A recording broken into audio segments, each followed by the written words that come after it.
this Saturday, noon in Madison, airing on the Peacock Network. And it is Thursday, October 5th, going over things. David, first off, why don't you give some thoughts on the 52-3 win over Wagner this past Saturday for Rutgers? Yeah, I mean, I think from the defensive side, it's pretty straightforward. We wanted to see a clean game, which we mostly saw. As I also, I guess, correctly predicted, we even though Wagner's a better team than they were last year, they really didn't have anybody who could really put pressure on the Rutgers defense. So I don't know how many takeaways you can really have from that, other than a theme that you can also talk about with offense. My main takeaway, I mean, Rutgers did face that 1 4th down, and they had to chase down a quarterback who was running. So that was good to see. And then that similarly on offense, they were forced into situations like 3rd downs, 4th downs that you can't really simulate the pressure of that in practice. And so even though it was against lesser competition, you you can be happy that okay, maybe a little bit momentum was built, especially with the bad taste in your mouth from those 4th downs against Michigan. Like, okay, we've got some plays, we've converted some 4th downs this year. If you do face a critical situation, yeah, it's not like you're converting against a major college team, but at least you were in some pressure situations and you had to execute. So that was my biggest takeaway from the offensive side, is that they also were a little bit creative with it. It wasn't just 4th and 1, dive it into the line and hope.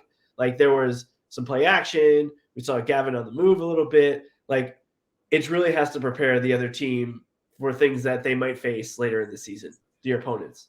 Yeah, it's a great point. Rutgers was 5 of 5 on 4th down conversions. And I think the other takeaway, too, is that all the running backs got some work in. All 4 were able to score. All 4 got, a good amount of carries, somewhere, I think, in the 5 to 9 range. So that was pretty good as well. With the news that Al Shadi Salam is moving over to defense, you have 4 running backs now, all capable, all a little bit different. And I think that's the storyline going into Wisconsin now in terms of the rotation. How is it going to be utilized? But just starting on the conversation on Wisconsin, anything you want to touch on that jumps out to you initially?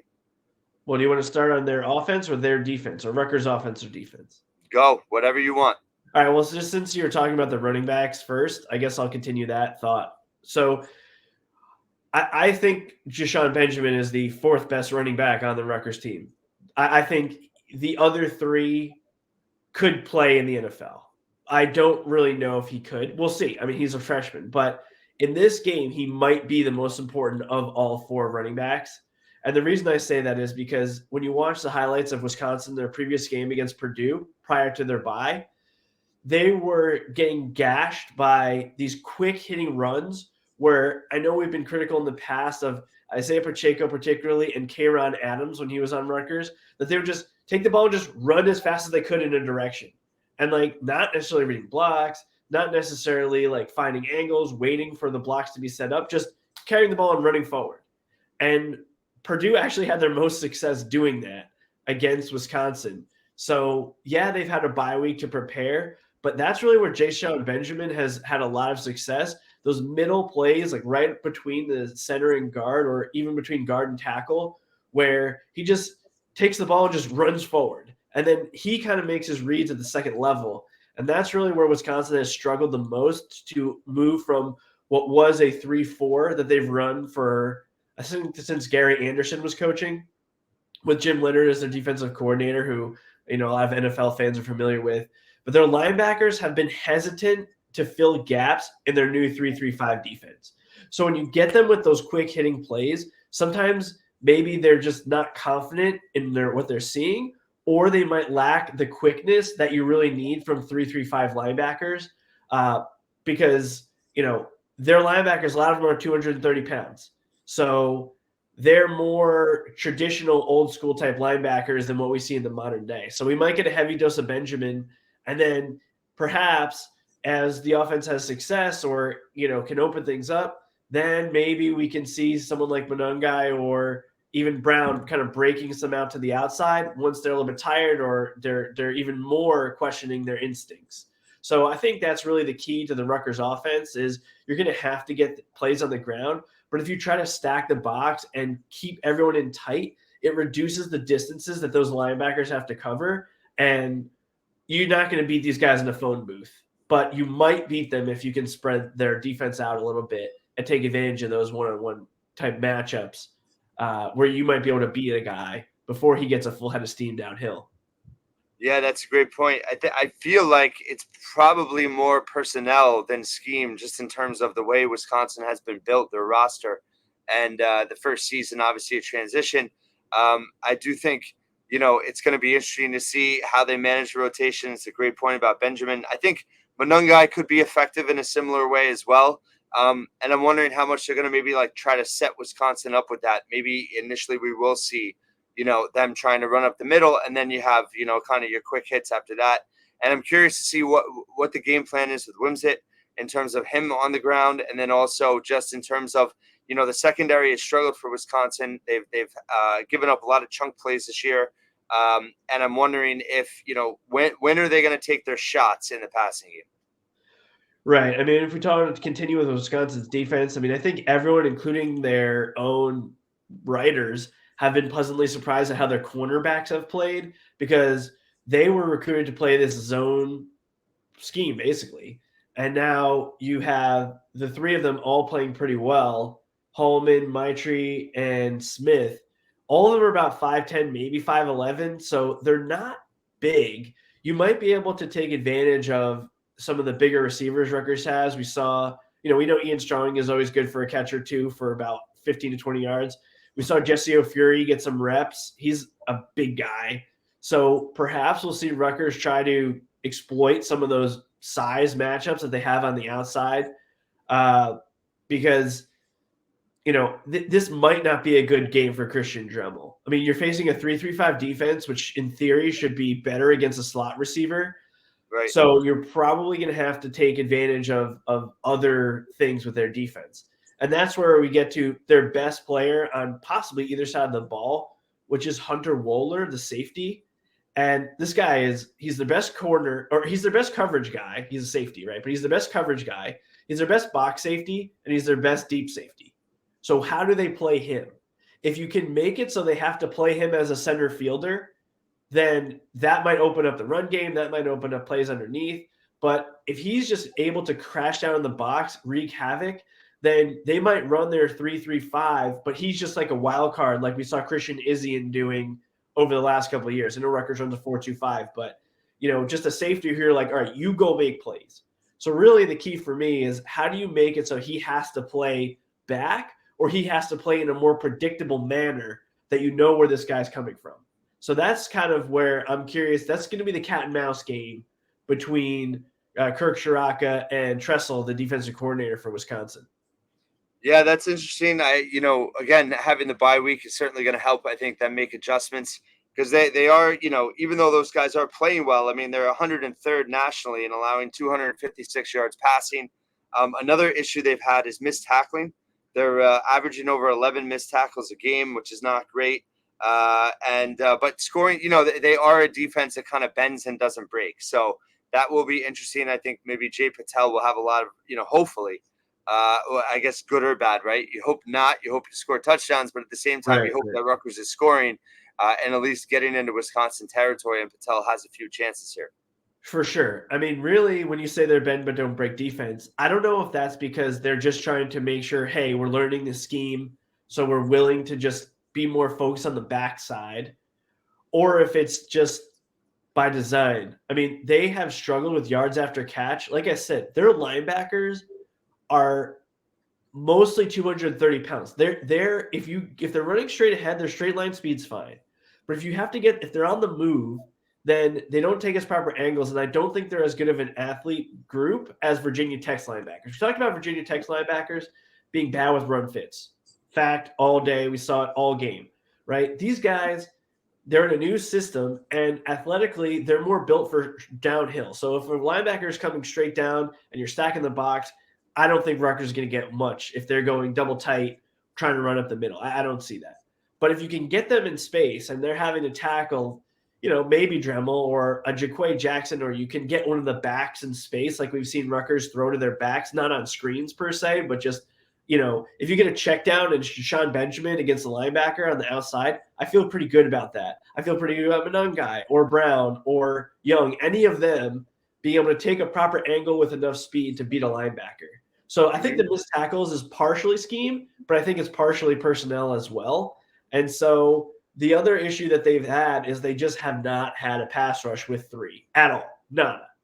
So then they've had to bring a fourth guy, either a linebacker walking down, bringing a safety, which they have been hesitant to do. And, again, if you're 230 pounds, you're as big as practically some defensive ends anyway. So we could see a dramatic improvement from Wisconsin in that area. But that's another reason is that their defensive backs have to keep backing up because they're not getting pressure. And then you can hit those passes underneath and, get yards after the catch. So the biggest thing I'm concerned about is not necessarily how they deploy Wohler. It's have they figured something out during the bye week about how to get more pressure with their front three or front four? Because if they can't, if Wimsatt can get to the perimeter, he's going to make guys miss. If he has time like he did against Wagner outside the pocket and he's not being pressured and he can decide to either throw or just tuck it and run, he's going to get huge gains against this team. Yeah, and I just think that that's something they need to really try to exploit, for sure. And also just in terms of the offensive line, is right now number 2 nationally and only allowing 9 yards on sacks, 2 sacks, tied for the nation's lead, only 9 yards allowed, second least in the country. So obviously that's going to be a huge key to this as well. For sure. I think we're going to see, like we've talked about, if he's playing Gus Zielinskis, the Brian Felters, or Schifoni hold up in a run game against these big guys that Wisconsin has up front?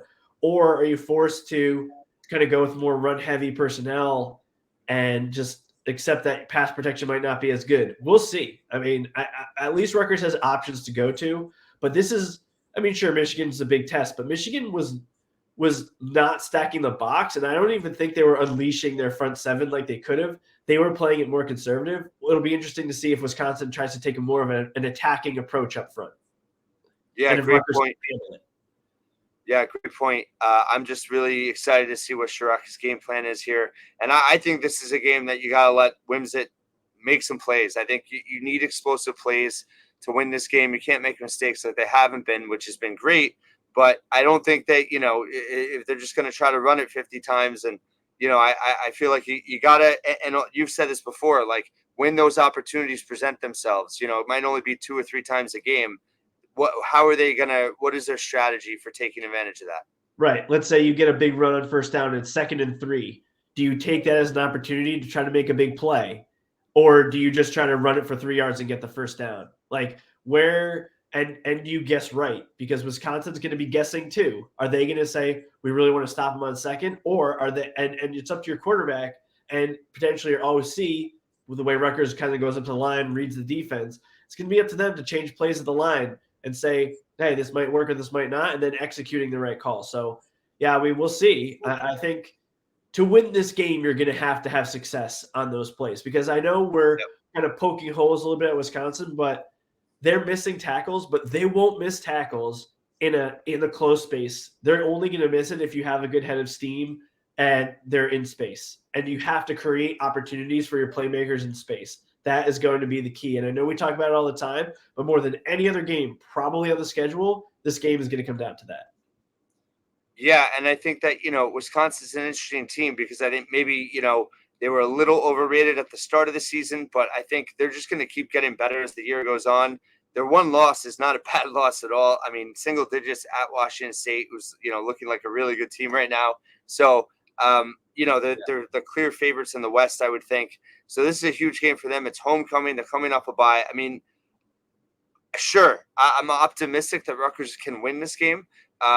But at the same time, I think maybe the optimism shifted a little bit and people thinking Wisconsin is not much better than Michigan State and Indiana, where I think it's a much harder game for multiple reasons. For sure. I think that the one hope you have is that they're kind of looking ahead to Iowa, because right now they're kind of viewing that as the likely best 2 teams in their division. There's blood in the water over there. But all the other teams in the West have just shown very little. They already beat Purdue, who is the defending West champion. They smacked them, right? Pretty handily, yeah.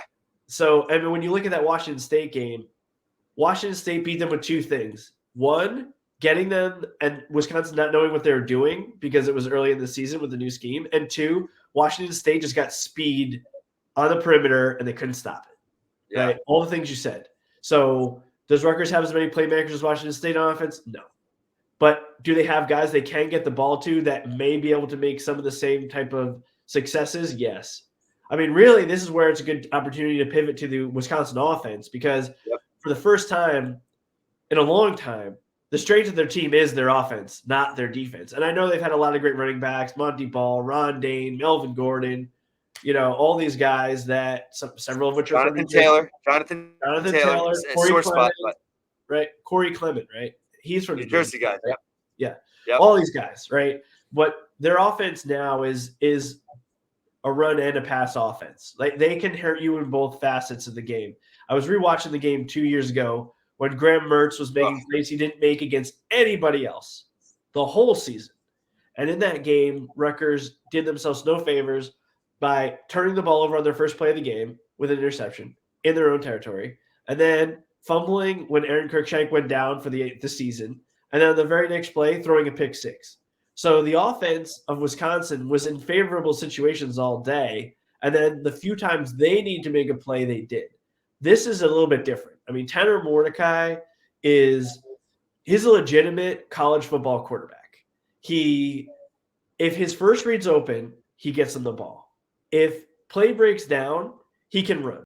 If the play breaks down, the biggest weakness of his game, I would say, is when the play does break down, if he gets pressure, he tends to lock on one receiver. Like his secondary vision isn't that good. So I'm not saying he can't play off script, but what happens when he gets off script is he tends to like lock onto one receiver and be like, okay, I'm going to try to wait till this guy gets open and throw him the ball. He doesn't. It's not like schoolyard football like you would see with like a Johnny Manziel, where the reason he was an elite college quarterback is once the play breaks down, everybody's a threat. Tight ends, backs, him running himself. Mordecai is a little bit more hesitant and measured, but he can run. So off a bye week, maybe he's just more assertive in running, or maybe they do certain things. Maybe he has better chemistry with his receivers that if he has to roll out, they know when to break their routes off, stuff like that. Because they have 5 capable receivers that he's throwing to. And so you can't just say, oh, we can't let DK, who's their number 1 receiver, beat you. Or you can't let their slot guys beat you. No, all 5 of their receivers are pretty good, and they're legitimate power 5 receivers. So if you don't cover them at the snap, they'll beat you, or they do have the skills to get open after the play breaks down. So that's kind of where they just destroyed Purdue, because Purdue wasn't getting a pass rush, and then eventually something would happen, and then even if you locked onto a receiver or not, he would be able to scramble, and they just killed him with these secondary plays that, frankly, were from playmakers Wisconsin hasn't had in the past on offense. Yeah, great points. All 5 receivers, are averaging, they're all read at least 8 or 9 catches per game, but they're pretty balanced. Right. Not one guy statistically really stands out. I do think, as much as it's going to be interesting to see what Wisconsin does now with Ches Malusi out, who is a big part of their offense. Braylon Allen, obviously the number 1 guy. They've been saying this week they don't want to lean on him more. They don't want to burn him out, but I'm skeptical of that, at least in this game. I think, if he can get rolling at all early on, I think they might ride him quite a bit. But I think that it is going to be interesting to see if can the Rutgers secondary prevent big plays through the air. So the running game is not, as easy to open up for Wisconsin as, I think could happen in the second half, right? If Wisconsin can hit on some pass plays early on, it opens up things down the road for them to run down Rutgers' throats. Yeah, I mean, this is going to be really interesting to see for a number of reasons, like you mentioned. There's really 2 reasons they don't want to lean on Allen too much. One is just their overall lack of depth. They had to move their fullback basically to be their number 2 tailback, Aker, right, for this game. So that's one part of it. And then actually, I guess there's 3. The second is that Allen is, he's run for 1,000 yards each of the last 2 years. We saw what he did against Rutgers.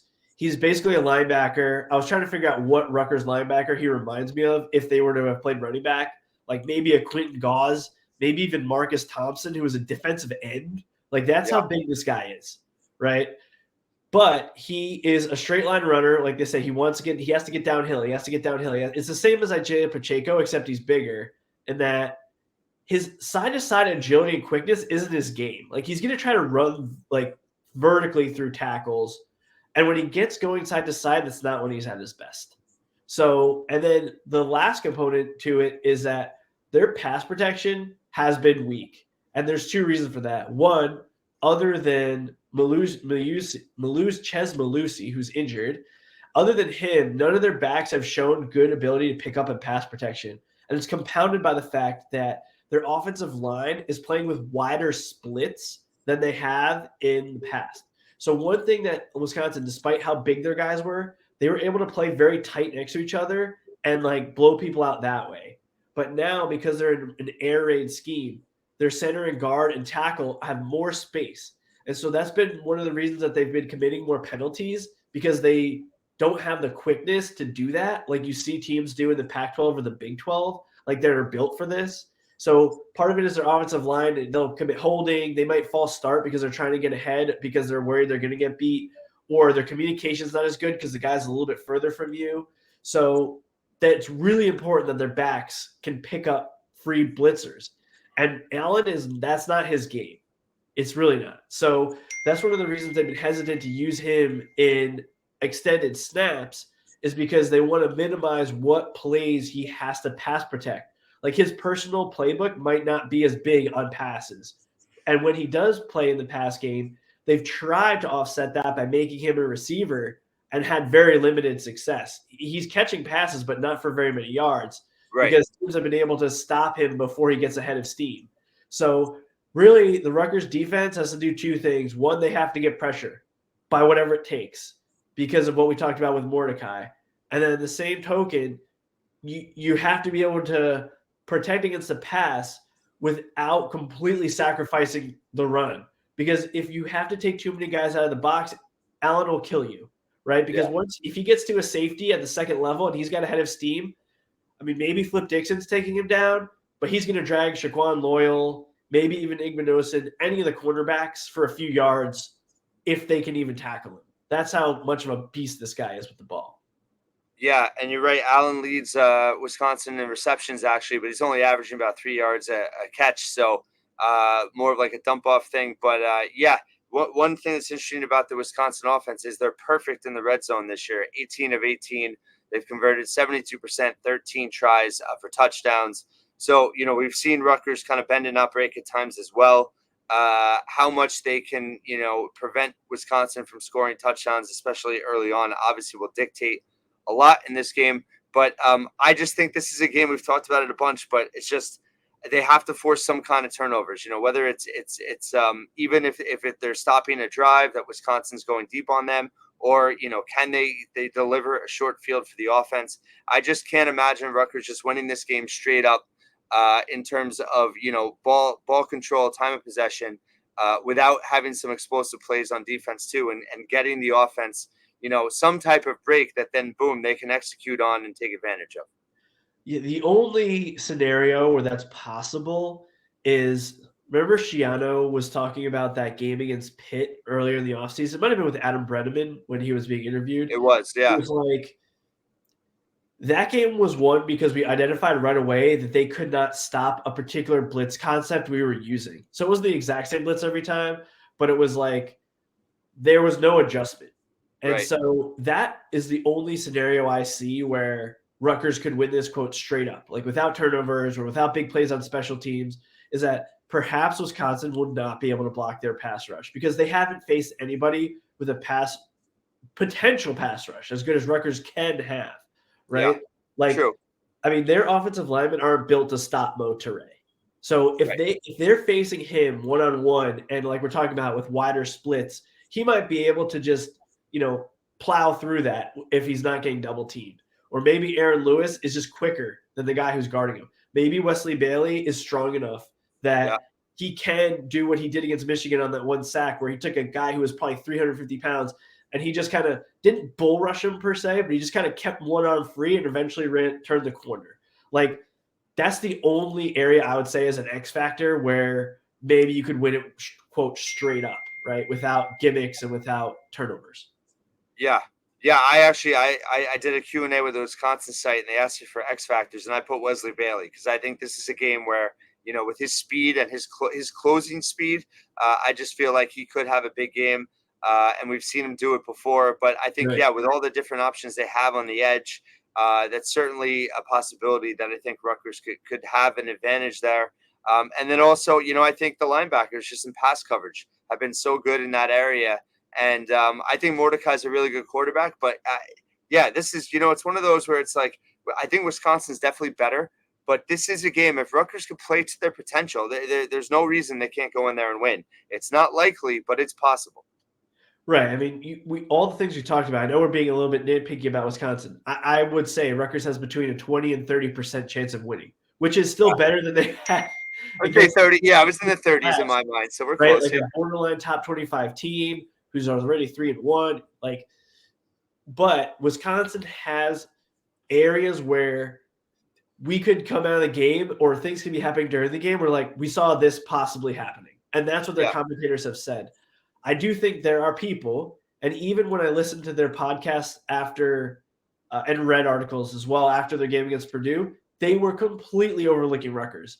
I only heard one person a week ago even mention, hey, yeah, Rutgers is playing pretty well. We can't overlook them.